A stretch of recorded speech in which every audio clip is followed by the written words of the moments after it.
ఈరోజు రెసిపీ టమాటా పచ్చడి అండి. టమాటాలు తీసుకున్నాను, పచ్చిమిరపకాయలు తీసుకున్నాను, వాటిని కట్ చేసుకోవాలి. టమాటోలు ఇట్లా కట్ చేసుకోవాలండి, పచ్చడికి ఇట్లా ఫ్లవర్ లాగా. స్టవ్ వెలిగించుకొని బాండి పెట్టుకున్నానండి. దాంట్లో 2 స్పూన్లు ఆయిల్ వేసాను. దాంట్లో ఫస్ట్ పచ్చిమిరపకాయలు వేయాలండి.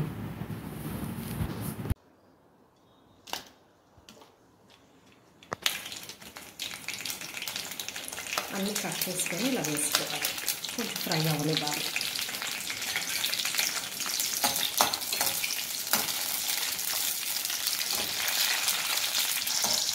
పచ్చిమిరపకాయలు ఇలా ఫ్రై అయిన తర్వాత కట్ చేసుకొని టమాటాలు వేసుకోవాలి.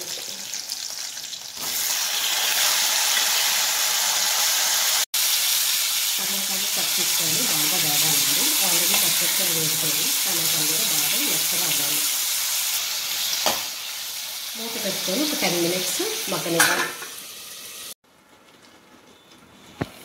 టమాటాలు మగ్గిపోయినాయండి. చల్లారిన తర్వాత మిక్సీ వేసుకోవాలి. చల్లారిపోయిన పచ్చిమిరపకాయ టమాటా ముక్కలు మిక్సీలో వేసుకోవాలి. తర్వాత దాంట్లోనే వెల్లుల్లిపాయ, కొత్తిమీర, జీలకర్ర, కొంచెం చింతపండు వేసుకోవాలండి. అన్నీ కలిపి మిక్సీ వేసుకోవాలి. సాల్ట్ కూడా వేసుకోవాలి టేస్ట్కి సరిపోయినంత. స్టవ్ వెలిగించుకొని బాండి పెట్టుకొని దాంట్లో ఆయిల్ పోసుకోవాలి. ఆయిల్ కాగిన తర్వాత తాలింపు గింజలు వేసుకోవాలి. పచ్చెనపప్పు, జీలకర్ర, ఆవాలు, ఇలా చితకొట్టిన వెల్లుల్లిపాయలు,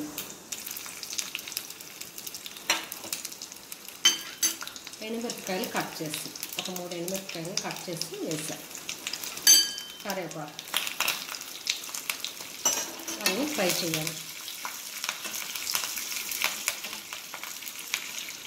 ఇవి బాగా ఫ్రై అవ్వాలి. కొంచెం పచ్చనపప్పు కలర్ మారే వరకు ఫ్రై అవ్వాలి.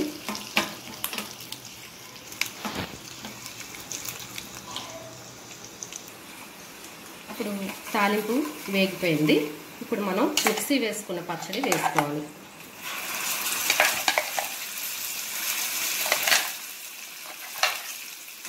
స్టవ్ ఆఫ్ చేసేసుకోవాలి.